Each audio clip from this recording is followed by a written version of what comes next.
Hello, எல்லோரும் எப்படி இருக்கீங்க? நம்மளோட சேனலில் நான் புதுசாக ஒரு சீரீஸ் ஸ்டார்ட் பண்ணலான் இருக்கேன். ஏர் ஃப்ரையர் வச்சு ஏர் ஃப்ரையர் சீரீஸ்ன்னு சொல்லிட்டு நிறைய வெரைட்டியான டிஷ்ஷஸ் நம்ம வந்து ஏர் ஃப்ரையரில் செய்யலாம். இப்போ வந்து ஏர் ஃப்ரையர் வந்து எல்லார் வீட்லேயும் இருக்க ஆரம்பிச்சிடுச்சு. அதனால் நீங்கள் எல்லாருமே இதெல்லாம் ட்ரை பண்ணி பார்க்கலாம்.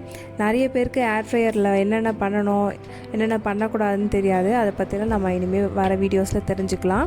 இன்றைக்கி நான் என்ன பண்ண போகிறேன்னா, ஏர் ஃப்ரையரில் ஒரு சீஸி ஸ்வீட் கார்ன் பாக்கெட் அது செய்ய போகிறேன்.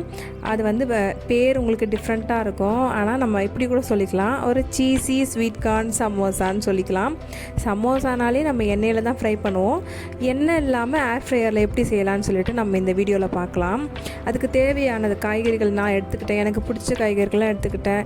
கேபேஜ், கேப்சிகம், அதுக்கப்புறம் ஆனியன், ஸ்வீட் கார்ன். நமக்கு இன்னும் தேவைன்னா நீங்கள் கேரட் போட்டுக்கலாம், பீன்ஸ் போட்டுக்கலாம். உங்களோட விருப்பம் தான். என்னென்ன காய்கறிகள் உங்களுக்கு பிடிக்குமோ, எதெல்லாம் நீங்கள் சமோசாக்குள்ளே வைக்கணும்னு நினைக்கிறீங்களோ அதெல்லாமே போட்டுக்கலாம். கூடவே நான் வந்து சீஸும் ஆட் பண்ணியிருக்கேன்.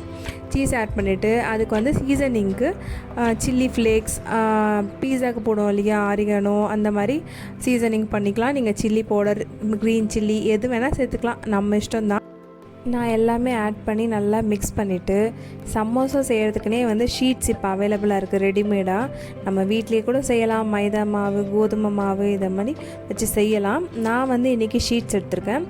அந்த ஷீட்டை வந்து நம்மளுக்கு தெரிஞ்ச மாதிரி சமோசா ஷேப்பில் ஃபோல்ட் பண்ணி அதில் இந்த ஸ்டஃபிங்ஸ்லாம் வச்சுட்டு நம்ம அதை வந்து ஸ்டிக் பண்ணுறதுக்கு தண்ணியை தொட்டு அதை லேசாக வந்து அழுத்தி விட்டோன்னா அது நல்லா க்ளோஸ் ஆகிக்குது. அது மைதா மாவில் செஞ்ச ஒரு ஷீட்டுன்றதுனால நல்லா ஸ்டிக் ஆகிக்குது.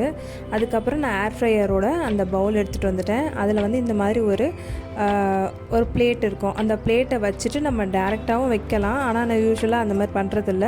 நடுவில் வந்து இந்த மாதிரி ஒரு ஷீட் வச்சுருவேன். ஷீட்டை வச்சுட்டு அது மேலே தான் நான் வச்சு யூஸ்வலாக குக் பண்ணுவேன். என்ன காரணம்னா, இப்போ சப்போஸ் நான் சிக்கனோ இல்லை வந்து ஏதாவது ஒரு கிரேவி மாதிரி ஏதோ ஒரு லிக்விடாக இருக்க ஒரு ஐட்டத்தை வைக்கிறேன் அப்படின்னா அது ஃபுல்லாக ஸ்ப்ரெட் ஆகிடுது. அந்த தண்ணிலாம் கீழே போயிடுது, ரொம்ப மெஸ்ஸி ஆகிடுது. அதனால் நான் வந்து இதை ப்ரிஃபர் பண்ணுறது. இதில் வந்து ஒரு 8 சமோசா கிட்ட வைக்க முடிஞ்சுது. ஸோ வச்சுட்டு மேலே நம்மளுக்கு வேணும்னா லேசாக எண்ணெயை வந்து ஸ்ப்ரே பண்ணி விடலாம்.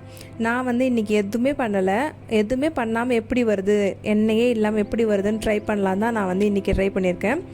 எல்லாத்தையும் அடுக்கிட்டு எடுத்துன்னு போயிட்டு நம்மளோட ஏர் ஃப்ரையரில் வச்சுட்டு, சிக்கன் மோடில் தான் நான் வச்சுருக்கேன்.